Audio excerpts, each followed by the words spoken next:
All right. Good to see you, man. Good to see you too. Well, from what I can see of you. Yeah, for what I'm in the dark. I need to come to the light. Come to the light, Damon. Yes. Sir All right. Damon. Sir Jerry. So look, we got a bunch to catch up on. So why don't you man. start us off with the intro and then we'll get this party going.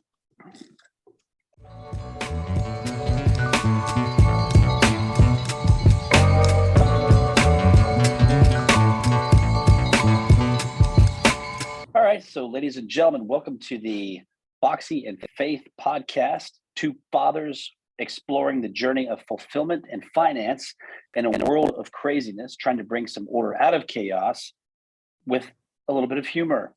Mr. Foxy is Sir Damon Hart of California, and Mr. Faith here is Sir Jerry of South Georgia. Yeah. And, welcome as we engage each other with delightful conversation. Ooh, I love it. All right, so yeah, man, good to see you again. Good to see you, buddy.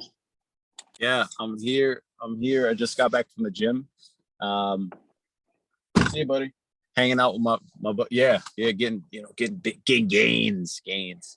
But you've always been ripped. Yeah, hanging out with my boy. He's the most fun guy. I'm very fortunate, to have. That's awesome, man. Yeah, little dude that's not so little anymore. They're gonna grow up fast, Jerry. Don't make me cry, Jerry. Don't let me cry. So what we're gonna talk about this week? We're gonna talk about something great, I would imagine. One thing, and I'm gonna ask you this. One thing I started to kind of hear floating around. I don't know if you heard about this, but just in the WSL with male surf or with women's surfing, they just had a rule that said it was okay to have transgender women participate in the women's competitions. And there was a surfer, her name is Bethany Hamilton, that just spoke out and just gave her opinion about it.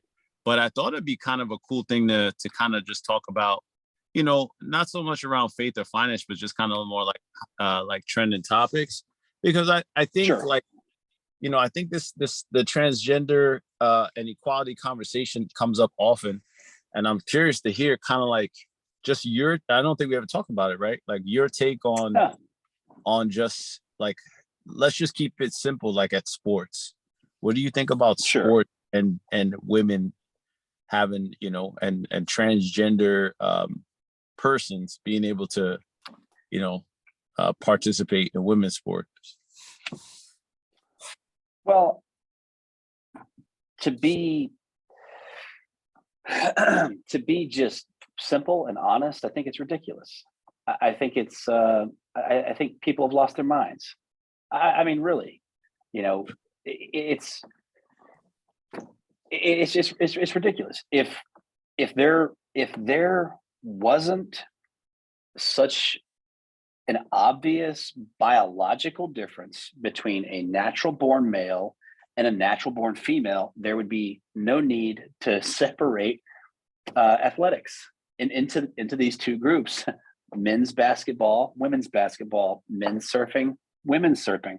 And it's not that women obviously can't do this. Like, you've got very tall female athletes that can slam dunk a ball, or I don't know if they can or not. I've never seen a game, to be honest with you, because I'm just not interested. But that doesn't mean that they're not talented. It doesn't mean that they're not athletic, right? Sure.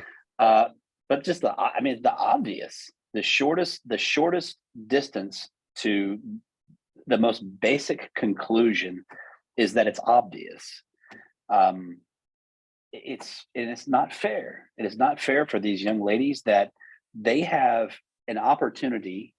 And I'm going to shut up. But the college athletes, especially, that have an opportunity towards a scholarship, and they're being robbed because somebody really has either a mental issue concerning how they view themselves, like that dysphoria of their body.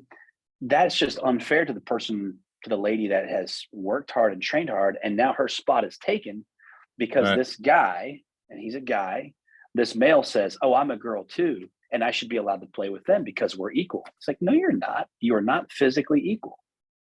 That's my take on it. Yeah. What's your take? Well, I got I got a little bit of I got a little bit of preaching to do. It's funny. I'm gonna preach, right? Because Preach it I on. yeah, I feel, man, like I I am concerned with the state of our world where we can't even disagree. And I feel as though, like, in a place where it's something as simple as, okay, men and women, and you have somebody that wants to decide for their own personal decision that they want to identify, they want to live their life as a woman and go through that whole Mhm. process, change genders, whether it's man or woman, whatever. Mhm. But you know the fact that you can't disagree with that, I think is problematic, and I think it's Sure. scary, and I don't like it. Yeah. And I don't like Yeah. any world where you can tell people that that's all right, and make it feel like, and it's almost you feel guilty for saying, like, this isn't right. Like, if I had a Mhm. daughter and she decided to play basketball at some point, and I all of a sudden decided, what, like, some 17-year-old kid decided, he wants to switch and become a different gender, and that's their choice. But now that Mhm. kid is participating in the sport, I just wouldn't have my daughter feel safe, because you're right, there's just a huge disparity. So I think Yeah. I would echo the whole ridiculousness, and I would also say, like, who are the people that decide, who are the people, because I hear this all the time. I hear, like, okay, we're having this conversation, but who are the people that are having this conversation and saying, like, this is okay? I don't know anyone. Mm. I hear it, but when Mhm. when I Mhm. talk to other people, they're just like, yeah, I don't see it that way. It's more like people just don't want to be categorized as being, a bigot or not non-inclusive. Sure. And I don't think that's the case. Like, you can still have an opinion and not be, Right. sexist or misogynistic. You can have an opinion, and that's okay. I don't know. I Right. just think I agree with you, man. I think it's weird. And but I'm glad she said something, you know. Yeah. This Absolutely. The girl, just so you know, like, she was the one that was attacked she was attacked by Right. like 14 years old. Mhm. Courageous Right. girl, still rips, like, she still surfs like crazy. But it's just crazy how, I don't know. It's crazy how that kind of stuff just becomes just Mhm. and if we're not careful, I think that's something that our kids are gonna have to start kind of being okay with, like, just following the rules whether they make sense or not. And I don't think that's what. Mhm. Yeah. No, I would. There's this whole thing about. I don't know if you listen to Dr. Jordan Peterson, but he talks about. He says, "Don't follow rules that you know are stupid." And it's like, yeah, why? Why? There is so much that is arbitrary, and arbitrary really upsets me. Just I don't know what my problem is, but when something is arbitrary, I can't place any value into it. And so you've got a group of people that are saying, we have to include this group, and we have to bow down. Essentially, we have to respect what they think, even though what they think is what you know to be absolutely ridiculous. Right. And it's like, no, I don't have to do that, and my children don't have to do that. And if you guys are going to burn me at the stake for that, then you're going to burn me at the stake for that. Or you're going to try, but I'm not going to just lay down and be like, this is okay, because it's not. It's absolutely Sure. not. Sure. Yeah, and that's the thing that I think is just I don't know, man. As I say, like, I see more of that in the kind of like in the social world, but I don't see it in the real world, man. I don't. Like, if I Mm. ask 9 out of 10 people, like, yo, do you think men and women are equal as far as, like, strength and ability? Most people are gonna say absolutely not. And that's all athletics is. Like, you can't have someone in a sport that has, and even surfing, it's kind of even close. Like it's somewhat close. Like, although they're not like going head to head and wrestling or anything like that, the Right. surf. I mean, dude, I shook a female surfer's hand the other day, Carissa Moore. She's like a world title holder. I saw her down here at the beach. Her hand, I was, dude, she was strong as hell. Like she was strong as one of the guys. And but still, it's like she still wasn't one of the pro surfers that are on. You know what I mean? And those guys, those guys are just, it's just a different level. And they all know it. So it's like, sure. And if the competitors know it, what are we doing? Like even a little bit piecing from the inside, it would make more sense. But I don't know, man. I don't know. But yeah. Just that topic because it was just on my head, and I was just like, well, I wonder what Jerry thinks. So well, do you remember when let's see, this was kind of at the start of COVID, and there was, I can't remember exactly what was taking place, but it just seemed like everybody was holding up some kind of sign. Oh, I know what it was. It's a sensitive topic. I don't necessarily want to go into it right now, but it was a sensitive topic. This is now. No. Well, it was the white privilege thing. It was when it first really, really, really was just everywhere you turn, white privilege, this. And it's like, trying to get someone to define what is white privilege was hard enough on its own. Right. But it was just everywhere I was looking, especially like on Facebook, it was just all these videos of these people saying, white privilege, this, white privilege, that. And it's like somebody explain to me what it is. And it's like you had people being forced to agree with that narrative before it was even clearly defined. Yeah. And there were people that were, I assume, based on their actions, I assume that they felt guilty for being white, as if being white is a crime or being any color is a crime. Sure. And I just had to speak up. Like on Facebook, I was like, somebody who holds a position for or against something, that doesn't mean the rest of the world has to embrace it, right? Yeah. Like say going back to the transgender thing, if somebody wants to be whatever they want in their bedroom, in the privacy of their own home, behind closed doors, with friends of theirs that agree with them, that's your business. It's not my business. If somebody wants to be an alcoholic and drink themselves to death, go out in the woods away from the rest of us who are trying to raise our children and live productive lives, and you go do you, okay? And I don't have to know about it. But when it comes to me, when somebody serves their lifestyle preferences into my face, now I have to deal with it. And I feel like that is kind of what a lot of this, because like you were saying, it's not, it's to say that this man physically is equal to this woman physically because of what he thinks mentally. Yeah. It's asinine. It's ridiculous. But if he wants to think that in his own bedroom, that's up to him. That's his business. But when people are saying you have to agree with this, it's like throwing water on a fire. It's like, wait a second. No. I don't have to agree with this. I have to deal with this. How am I going to deal with this? It's being thrown into my face. And now I have to take a stance. Before, my stance was you do you, but now you're saying you have to agree with this or you're bigoted or you're this or that. And it's like, hold on now. That's not the case. And, maybe we've been, I say we, just rational people, good people with just common sense, have just been kind of on the reactive, on the defense for so long that we haven't been on the offense. We've been backed into a corner to now we're scared. And we could say, well, let me preface this by saying I'm not a bigot. And let me preface this by saying I'm not a racist. I'm not a homophobe.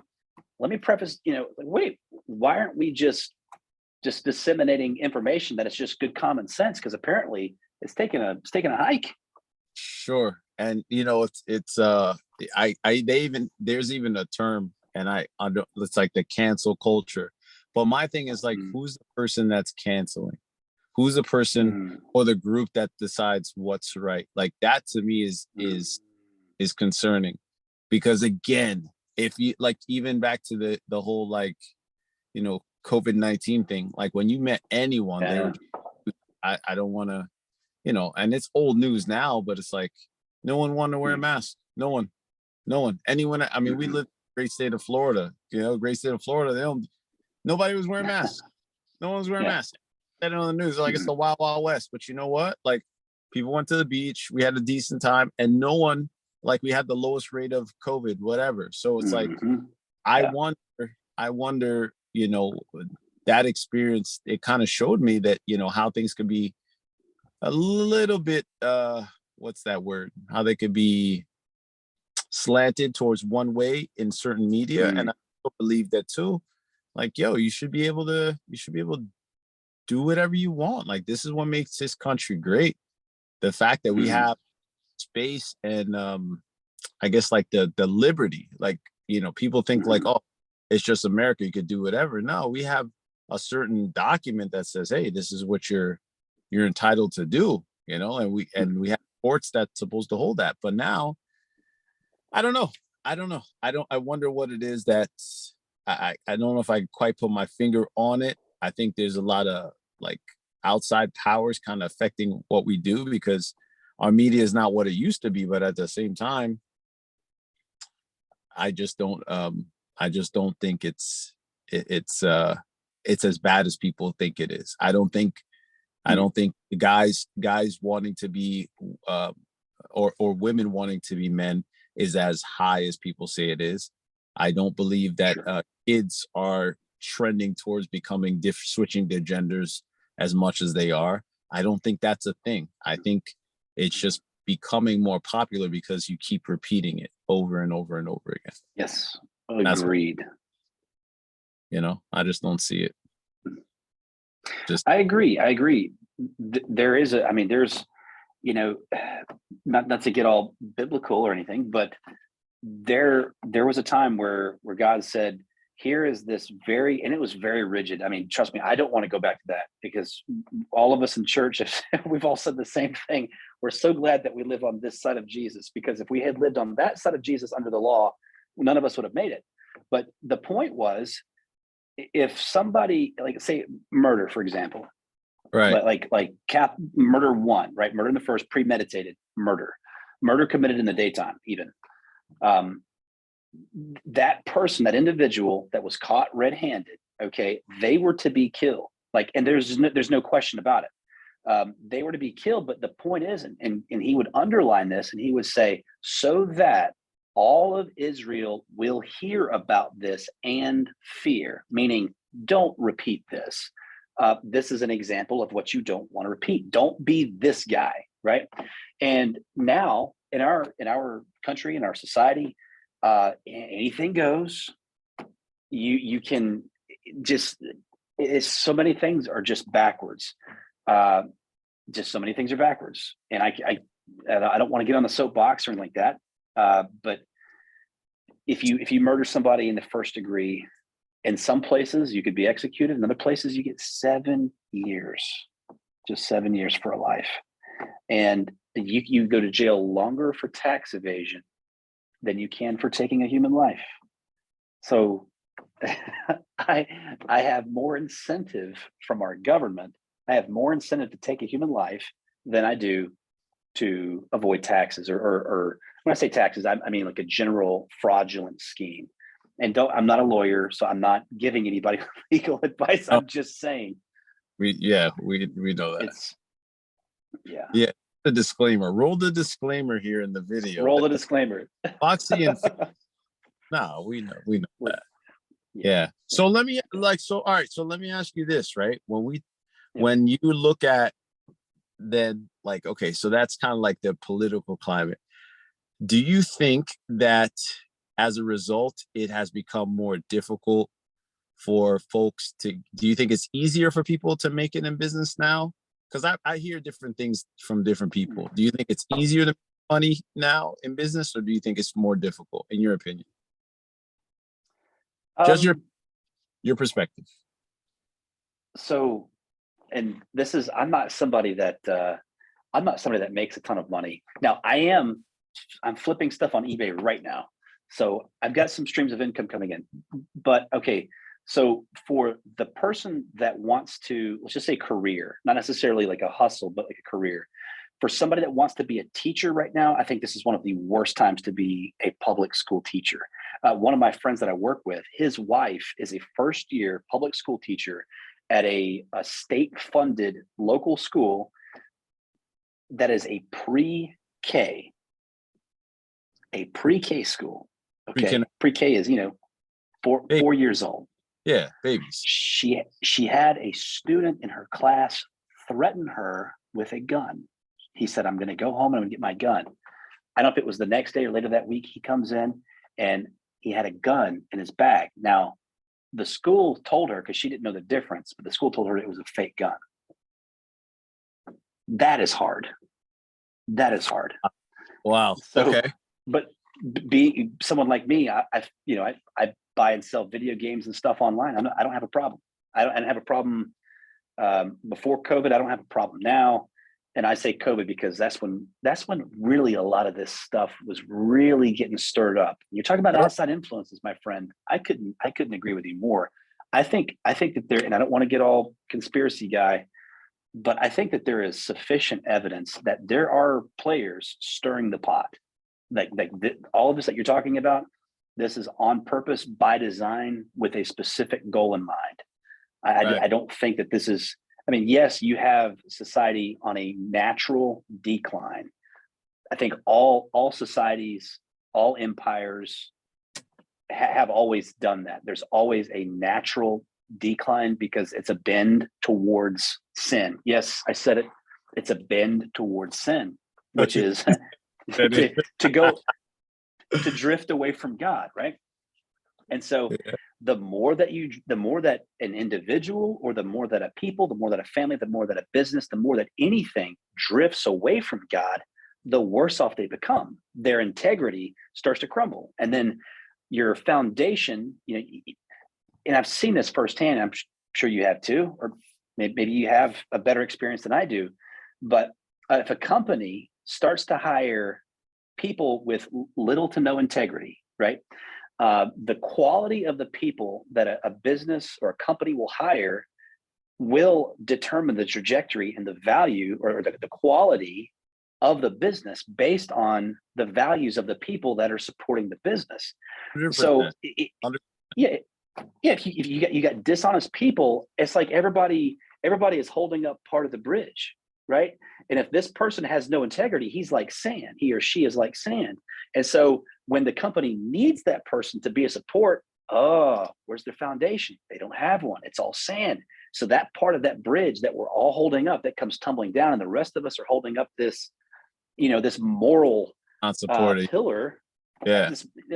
And so that support goes out from under it. And so if that happens in business, and it happens in family, if mom or dad or whoever, somebody in the family, starts to morally dip out, and they're involving themselves or indulging themselves on things that they shouldn't, man, that strength that family it needs for that person to be, they can't be that, right? And so society as a whole, you've got pedophilia in some, I'm going to call churches. You've got pedophilia within churches. Well, what does that do to that church? It harms that church severely if it doesn't shut it completely down.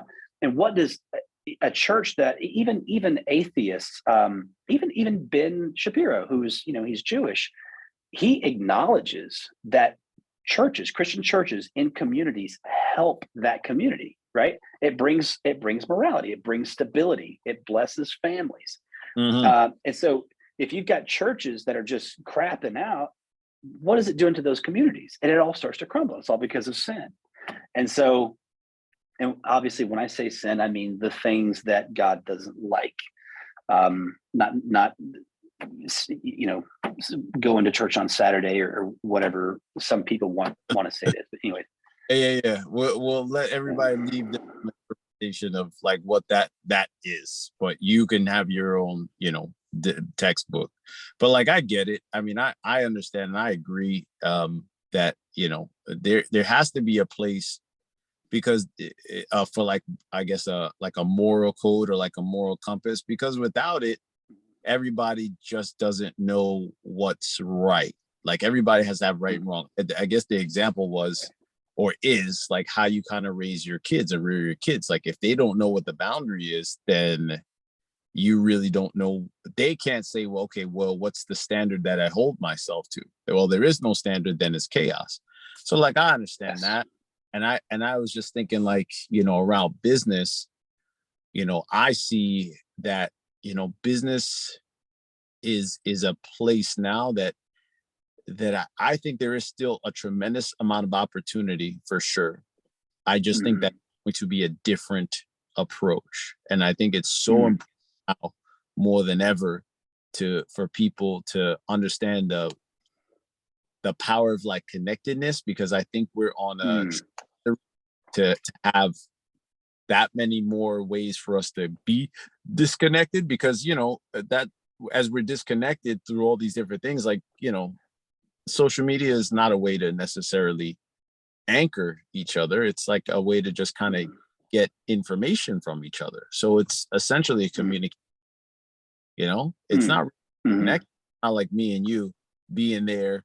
It's kind of like on the phone just with pictures, right? Right. So Sure. if I think, okay, so now we have all these telephones, but when do we get together and hug each other and spend time Mhm. and laugh? Like that stuff is still a priority for us as people. And Right.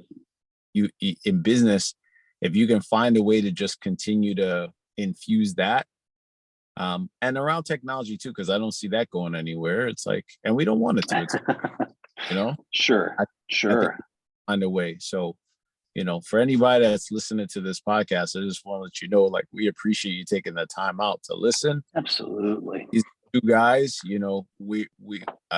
we started this just kind of out of the need to just communicate something positive and just share our views, and also hopefully guide people towards some I wouldn't even say alternatives, but more so like resources and ideas and benefits to help get them towards freedom and also some faith. And that's different for Right. everybody. You can see that just Sure. all on this pop. Sure. I think that's That's different, right. but we all deserve it. We all have access to it for sure. Yeah, man. And it's there's an abundance. Okay. I was having this conversation with my son yesterday. My oldest son is 9 years old. And that's an interesting age because he's further away. He's halfway to being a legal man, right? Legally, an adult male. He's halfway there. So he's left the crib, and he's somewhere between, you know, those growth stages in his life. But I was having this conversation with him about his perspective, and he likes school when he gets there. He doesn't like getting up in the morning. He doesn't like getting ready, and he doesn't like all the time from the time he wakes up to the time he gets to school. And so I'm trying to tell him, son, listen, you know, it's your problem. And I said, and I don't say that to him a lot, but I said, listen, when it's your problem, I can't help you. Your teacher can't help you. Your mama can't help you. No one can help you. It is just you. It is your problem. And you've got to do something about it. You can't drag the rest of us through the mud. First thing in the morning, you're starting fights with your brother. You're talking back to your mother. You can't do that. It's all up here. It's all in your head, and you can get this right, but you have to change your perspective. I Uh-huh. said, I said, how much of your life is so good right now you can't believe it's your life? I said, I know that's hard for you because you've not seen how other people live. I said, I tell you what, right now, your life is way better than mine. When I was a kid, I didn't go to I didn't go to a private Christian school. I went to public school. I rode the bus. I learned a lot of stuff I shouldn't have learned on the school bus. But I said, you guys have a nice private school. Your mom volunteers at your school. She's with you, 3 days out of the week. I was like, I'm here with you guys all the time. I'm at home every night. I don't work away from my house, or I work from home. I go to town or whatever. But like my Sure. dad was gone a lot because that's how he worked. And so there was times where I didn't see my dad, but on the weekends, I was like, you guys have it so good. I said, listen, and I don't want to be grotesque and I don't want to be immature, but I was just trying to point this out to him. I said, son, you have a pooper, right? And he says, yeah. I said, is that all you are? I said, no. I said, that's a small part of your body, isn't it? He said, yeah. I said, well, does it stink? He said, yeah. I said, does it have poop in there sometimes? I said, yeah. I was like, what if that was all you focused on? What if you saw your life through that lens of, I am just a pooper, right? You would think the whole world is just covered in doo-doo, right? And I'm not trying to be graphic, but I'm just saying, I was trying to illustrate this point to his little 9-year-old mind. It's like, if you only looked at the one thing about your whole body that was disgusting and nobody else wanted to see it, you would think that you're the worst thing anybody ever seen. I was like, but that's not the reality. It's a small part of who you are. Just like this one thing that you don't like. Your whole life is great. Your whole day is awesome. You have a blast every day, but you are allowing your perspective to see it through this lens of this one thing that you don't like.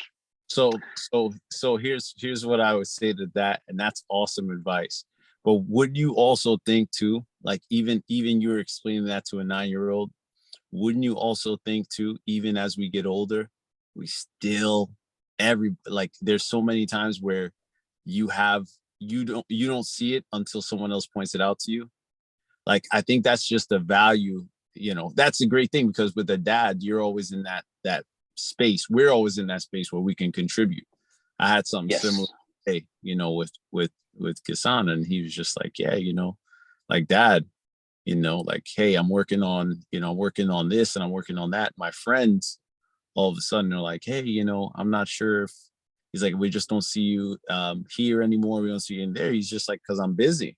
And he's like, I explain to them what I'm doing because they wouldn't really understand. It's because I'm working on stuff to move my business along, or whatever he's working on. Awesome. Yeah. And yeah, but to us, obviously with different perspectives, right. It's like perspective. He said, but I think where I left it with him is, I said, look, for what it's worth, I said something similar. I said to him, I said, look, man, I said, it would take you a very long time to explain to someone what you're doing and how you're doing it, right? Because they wouldn't get it. They don't see it. And I said, your job is not to worry about that so much. Your job is to just take what you have and then continue to stay and know where you're going. And then eventually, as you get there, what will always happen is that your friends will say, whoa, that's what you were doing, and that'll come in a couple of different forms. They'll say, oh man, like, oh, he was really lucky, or wow, I didn't know he was doing that. It's a surprise, but it wasn't a surprise to you because you're doing it. So you got to just be okay with the path. And I think I think that's whether they're 9 or 17, 18, or in our 40s, 50s, 60s. Like, I think having that perspective always is really, really magic, man. Because like we don't know. We all don't have the magic of perspective all the time to know. Amen. Outside in. So that's awesome. It's a great story. So what did he did he decide after it was all said and done? What did he decide? Like, yo, I'm just not a pooper, like with it. Yeah. So he's perceptive, and you're right. We don't always, and I certainly don't always know when I'm whatever it is that I'm doing. I'm off my rocker, or I'm seeing things a little too skewed, or whatever it is. And my lovely wife, sometimes she'll point it out to me in a way that I'll actually receive it, be like, you know what? You're not just complaining. You're actually telling me the truth. Like, you're helping me out here. And sometimes, honestly, it comes from God. Sometimes, like even the other day, I was being a jerk and I couldn't see it.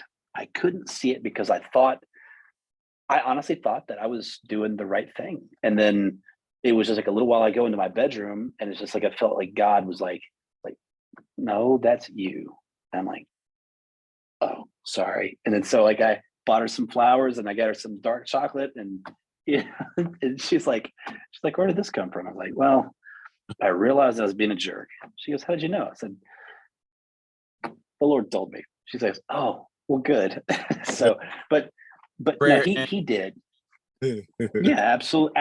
Yes, right. I'm sure she was praying, Yeah, no, he came around, and he does. It takes a little bit of convincing, but yeah, he came around, and we try to incentivize him. And I don't know if you're like this or not.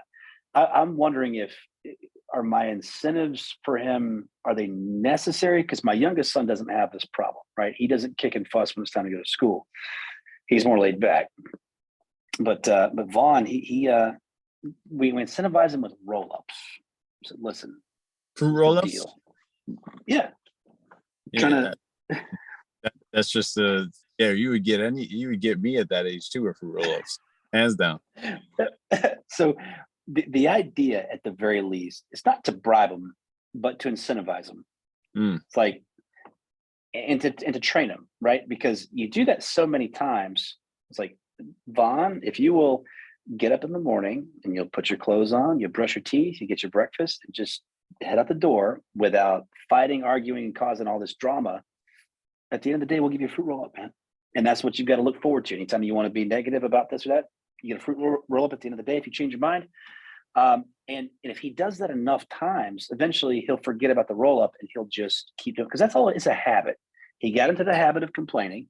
He got into the habit of seeing us negative. Then he just hasn't let it go. And so that's the goal, is to, eventually the fruit roll-ups will go away, but his attitude will still be, what we wanted it to be. What are your thoughts on that? I'm not.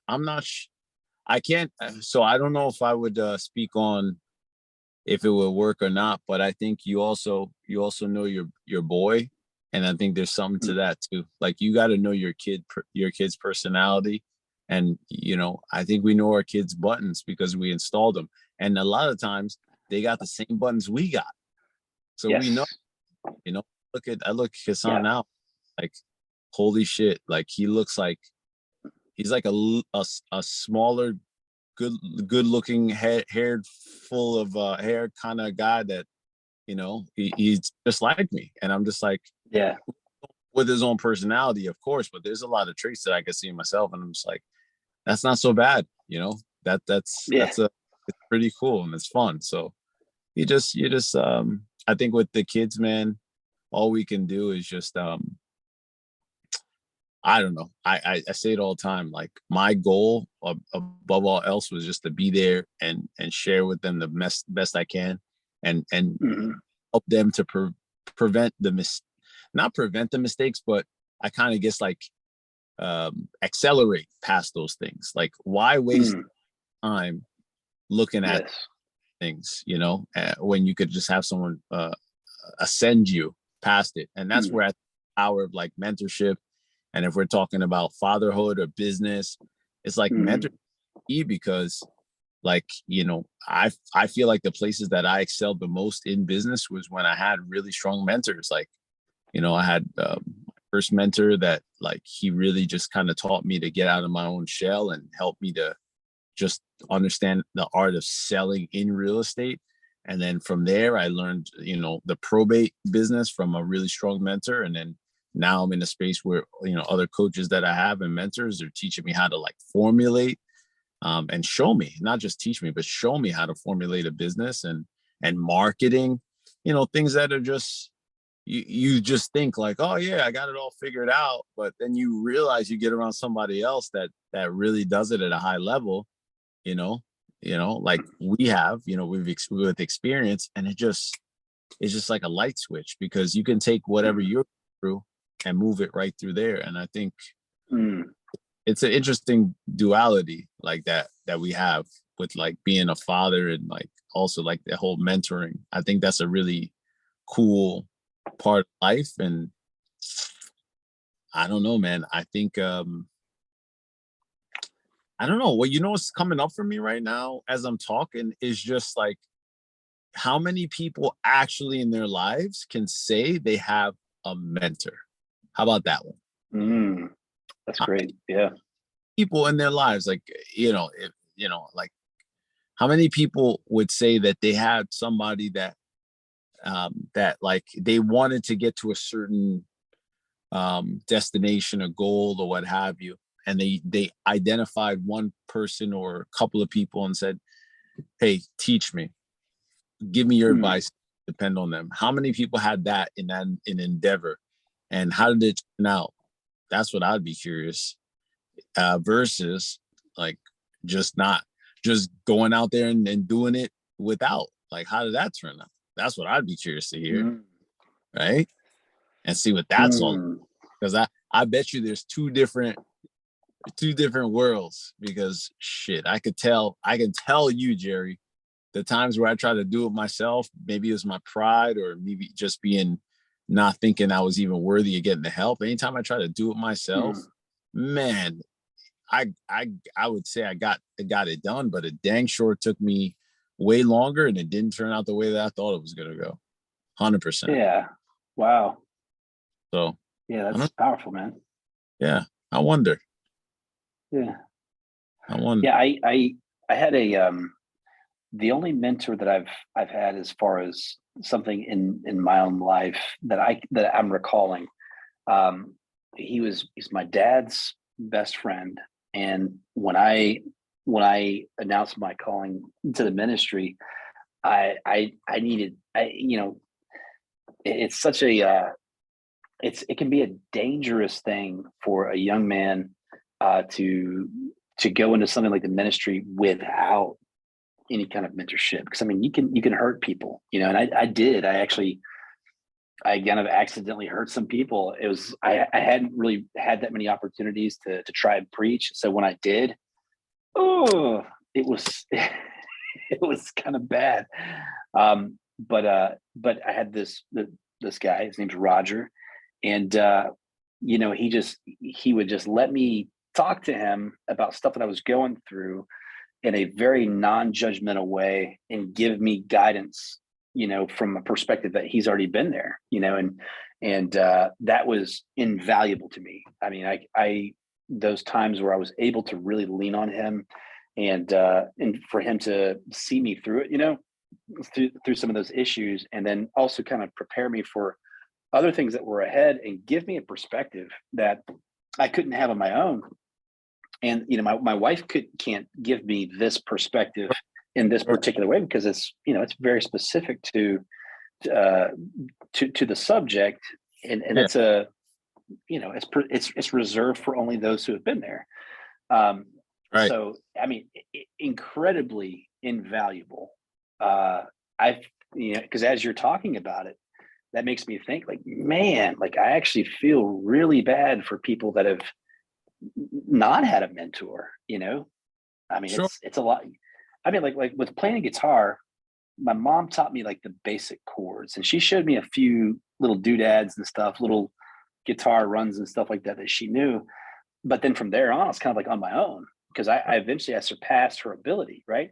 And I didn't have like anybody in my family that could play guitar and show me how to do it or show me how to do best things. So I had to learn from magazines, and um, in the mid '90s, when everybody had access to the internet, I started using that a little bit. But I didn't have a guitar mentor, and that would have been awesome. People, and because you're talking about earlier, you said it's not that you don't want to. You're not trying to focus on the mistakes. You're trying to accelerate him past that point, right? I think Just that's that. awesome. That's an awesome way of looking at it, because it's like I can mentor my sons as far as like guitar and stuff like that, and I can get them past all the hurdles that I spent so much time struggling against, Sure. and I'm going to be there to help my sons get through or accelerate beyond uh, emotional pitfalls that I fell into as Sure. as a young person, pining after girls and chasing women and all that nonsense. I can get them.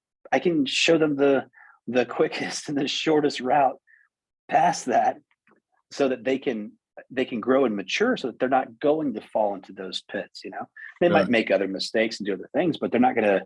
They're going to grow and mature past my shortcomings, for sure. Yeah. Yeah. It's inevitable if you want to do it right. I think that's kind of how it goes.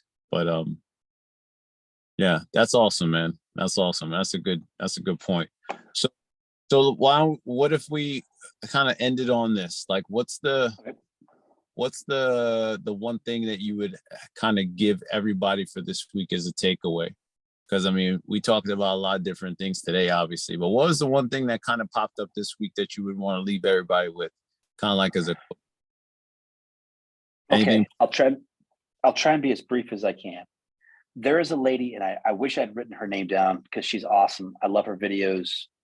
She's on Tom Bilyeu, and she talks about, her whole thing is like dealing with people, reading people's body language in psychology, how to deal with people, how to communicate effectively with people. But she Sure. talked about this one thing that rubbed me the wrong way so bad. She calls it the platinum rule. She says the golden rule is all fine and good. Uh, Treat others the way that you'd want to be treated, but the platinum rule says to treat people the way that they would want to be treated. And the more I think about that, the more it grinds my gears. And here's why. Jesus is the one that left us with the golden rule: do unto others as you would have them do unto you. And the idea behind that is, it's not that, oh, I'm a selfish jerk, so I'm going to treat them like a selfish jerk. That's not what he was saying. You have to be thoughtful if you're going to treat someone the way that you'd want to be treated. You have to be thoughtful. Let's say you have an injured leg and you're on crutches and you have a cast, and I see you heading for the door and you've got, oh no, I think Damon, I lost Sir Damon. This is the point.